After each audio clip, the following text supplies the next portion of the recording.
Hiya folks, John here. Right, I'm just going to do a repeat of a video that I did, but with a bit better camera and a bit better lighting. And this is aimed towards Carl Benjamin, or Sargon of Akkad, because of recently he's actually been basically just slating Corbyn and slating Labour, and claiming that Labour are the ones that are causing all the trouble towards the NHS. But this piece of analysis I did years ago, and I've been desperate for people to prove me wrong on it, but nobody's been able to prove me wrong, and I've now got the backing of some high-ups inside the NHS and lawyers, economists, bankers, other people as well. And what it revolves around is, if the NHS gets sold to American insurance firms, what will happen to the UK's housing market, the banks, and probably the entire economy. So I'll read it out as what I've already put before, but with a few little extras. Okay, so my UK analysis of the removal of the NHS means housing market and bank collapse. New explanation into why the NHS must not be sold. Right, the UK has been built on a socialist capitalist society since the end of World War II, and the generations of people have been persuaded into buying houses, creating nest eggs of savings for the future, having kids, and for things to be passed down in inheritance. The UK has always had a mixed economy, where some things like the NHS, the energy infrastructure and telecoms were originally socialist nationalist systems, while at the same time the public, businesses and corporations were persuaded and allowed to capitalise by creating their own wealth estates of home ownership and financial savings and assets. Due to how insurance firms work and how the government will categorise you into rich and poor classes as to whether you qualify to get free state care, or you have to pay for insurance and receive limited liability insurance policies which will run out of funds pretty quickly if somebody in the family is critically ill or injured. The main problem is that in the UK, people will need to appear poor on paperwork, invisibility to the government, the banks, insurance firms, so that they qualify for whatever free state medical care will be offered, i.e. shitty titbits of leftovers below paid, insured, better services, so a two-tier NHS. So the first thing here, savings in banks. Regarding financial savings in banks, people, to appear poor and not have to pay for insurance policies that have got limited liabilities, which you'll find out in a bit, people will have to withdraw all their savings and money from the banks and store it effectively in safes in the house or tins under the bed, etc., to stop the government from seeing how much they are worth. And Carl, you'll know this next bit. And yes, the government, HMRC and the courts can see into and take from your bank account. This happened to Count Dankula over his Nazi pug joke. He refused to pay the £400 court fine, wanting them to come and arrest him and put him in prison as a martyr to the cause of protecting free speech. But the court dipped into his bank account and simply took it. And if people start withdrawing all their money to store out of sight, then not only will this be a run on the bank, like what happened in 2008-2009 with Northern Rock, but the crime rate will soar as well, as burglaries will rise where thieves go after boxes of money in houses, just like they have been doing for decades against pensioners who have to store the excess savings they have, over some £21,500, is it, out of the bank and the eyes of the government, otherwise they lose their home helps and carers, because they're qualified as rich enough to pay for all their own care. Home ownership. Next, to appear poor will mean that people will not want to buy and own houses, because you can't hide the fact that you own a house if you do. It's tied to your legal name. And the medical insurance firms will want to steal all of the equity out of your wealth estate and house should somebody in the family become ill or injured and need expensive long-term care. And the liabilities value of that insurance policy gets used up. Home ownership will become one lifelong gamble against the health and well-being of the family.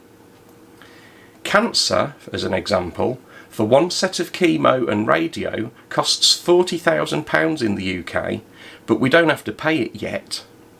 And in the USA, a broken leg costs somewhere around $25,000, where the invoice goes from the hospital straight to an insurance firm, unless you're unlucky enough to not have or be covered by or be able to afford medical insurance. Excuse me. I think in America, most of the medical insurance actually comes through the employer, so it's like a golden handcuffs to people to have to stay in their job, because I think if you leave one employment, there's an amount of time that you have to accrue with the new employer, I assume, to be able to get medical insurance cover again, because people would just job hop just to get bills paid for operations and surgeries and things. Excuse me. I'll keep trying to keep my voice going because I've been shouting over wedding bells. Okay, so where do we get to? Right, home ownership and how much medical bills cost. So no more house buying means everybody will move into the renting sector, and I'll get back to that in a minute. If the housing market collapses, so will the UK's big 9 high street banks. Why? Well, because believe it or not, and this is something that I've never heard you talk about, Carl, and this is something that when the penny drops, there's a lot of other things that then fall into place, and you can start thinking, right, okay, maybe that is the plan, and this is why I want somebody to prove me wrong, and they've not yet. Why will the banks collapse? Well, because believe it or not, banks do not lend money. When you go to a bank, as an example, to take out a mortgage, the paperwork that only you sign, not the person at the bank, so it's not a legal contract in contract law. It's not a loan agreement or a contract. It's actually called a security. Essentially, the bank does a credit check against you so that they can see that you're good for the money, and then they write up the paperwork in the form of a cheque for, say, £100,000 or whatever the figure is for you to borrow. You sign that paperwork and they cash it in and tie the debt to your legal person. The bank then put those out of nowhere advanced credit funds that they've just generated out of thin air into your bank account for you to go buying the houses with. And they tell you the funds can be found in your account, as opposed to saying, we have put the money in your account, which is a legalese way of the bank not lying that they didn't lend a penny, because you look at the words fund and we've put and you can find, and you'll get the picture. Just look at it in a legalese sense, the language of lawyers. So what of the signed paperwork that you penned? The bank wait 28 days, typical cooling off period and whatnot. Then they put those wet ink signed papers that you signed into a portfolio with lots of other people's similar papers, which is called securitisation. And those portfolios are secured against the physical assets, which are yours and everybody in there's houses, whoever's paperwork's in that portfolio. They create AAA portfolios of similar type and highly lucrative mortgage contracts, which are worth the most, as opposed to unsecured personal loan paperwork not being anywhere near as valuable, because there's no pot of gold at the end of it that the paperwork's tied to. There's no asset, no house tied to it. Where did I get to? Right, here we go. The portfolios get sold to hedge funds and property speculators for 10 to 25 times the shown borrowed amounts in futures on the stock exchange. So with this, so if you borrow £100,000, the bank could flog your paperwork for up to £2.5 million, so they get their profit immediately. You're repaying the mortgage, which is why they're called repayment mortgages, and you're basically led to believe that the bank lent you money, so out of their kindness for them lending you a chunk of money out of their financial or sweat equity, you pay it back with an interest. However, they didn't lend you a penny, and they flogged the paperwork, so effectively the contract is void as well. So with this in mind, the banks are dependent on people borrowing for loans and mortgages so that the bank has got paperwork to flog for mega profit. And if that dries up because nobody wants the gamble as being seen rich enough to have to pay for medical insurance, and then everybody moves into rent so that they can pretend they're poor and get free state medical, otherwise have their assets gambled against for life, then the banks collapse. They will not be able to go asking the Bank of England for permission to print more money into the economy or for new borrowers. But also, all of the existing securitised mortgage and loan paperwork that's already in existence will plummet in value, meaning that the gilt-edged bonds that the big 9 high street banks use to demonstrate their own worth will also collapse in value, because all the existing homeowners will suffer negative equity as nobody is buying houses, so they cannot sell and the prices of houses collapses. Okay, rent. Right, if everybody moves from buying to rent, then because nobody can sell their currently for sale houses, they get desperate to sell, and agents come round and sweep them up as cheap houses back into the control of the governments, the banks and the insurance firms. They won't put those houses into the buying market because what's the point? Nobody's buying. So instead, they'll put, where do we get to? They will put them all into the renting sector and then ramp up the cost of renting, especially in highly lucrative areas of the UK, especially in and around cities, and in particular wherever there is London Underground access. Whole sink estates like Grenfell, Brixton, Buckingham, which are all shitholes, will see the poorer people priced out of their communities, the people that have lived there and grown up there since the 50s and 60s, when most of these sink estates, as they're called now, were originally built, community estates. So once those whole buildings and estates are empty, the owners will raze them to the ground and rebuild them as multi-million pound apartments for their rich friends to land bank and tax and whatever else, tax breaks. This is called gentrification and social cleansing, the act of pricing poor people out of their original communities, flattening it all, building it as mega rich stuff that only rich people can afford to buy. I mean, you've only got to look at places in London already, Notting Hill, Docklands, all these places. It costs a fortune for a tiny little house. You get a 1-bedroom apartment in central London somewhere and you're paying millions and millions of pounds. Just have a look on Rightmove and see. It will result in cities becoming rich metropolises, and the poor and working class will all be forced to live elsewhere. Next part of this, middle working class war. Here's another issue which revolves around the financial and social classes of the people in Britain.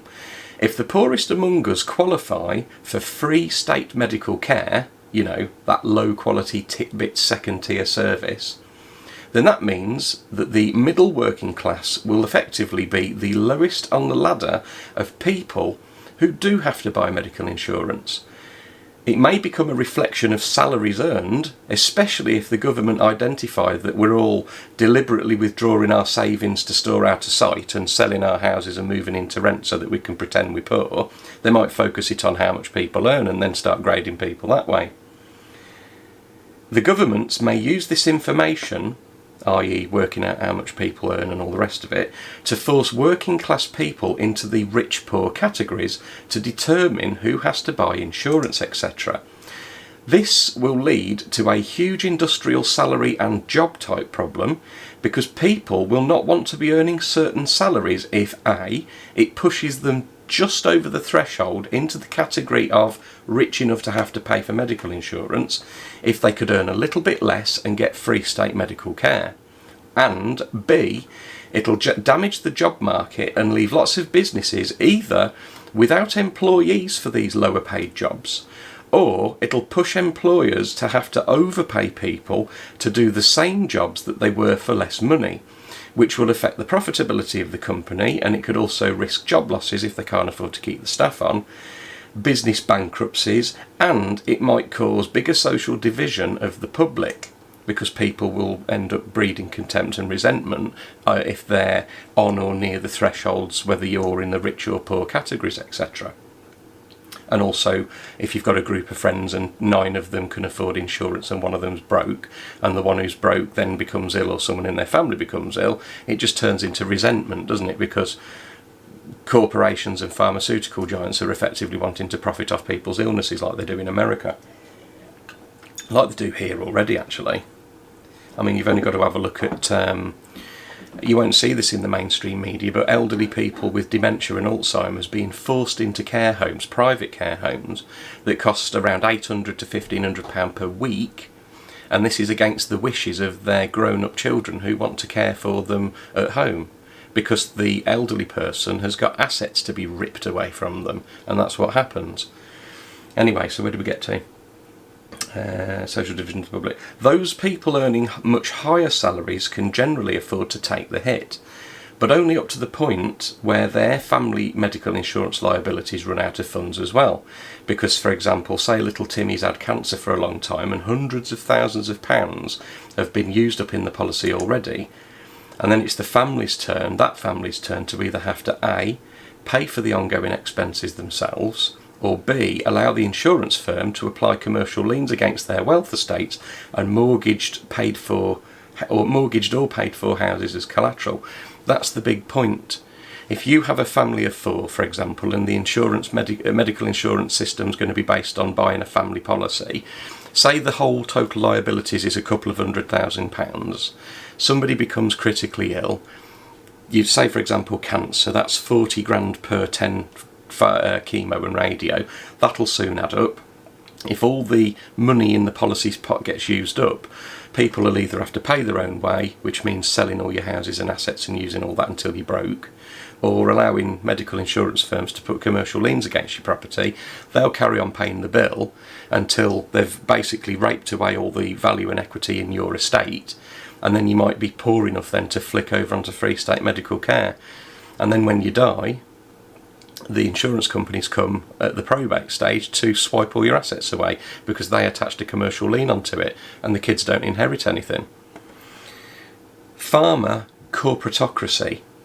It's also highly likely that the insurance firms will force people to adhere to the recommended medications and treatments that we all know are killing us, i.e. chemo and radio, where other substances like GC-MAF, Google it, GCMAF, and cannabis THC are far more potent and have very little to no side effects.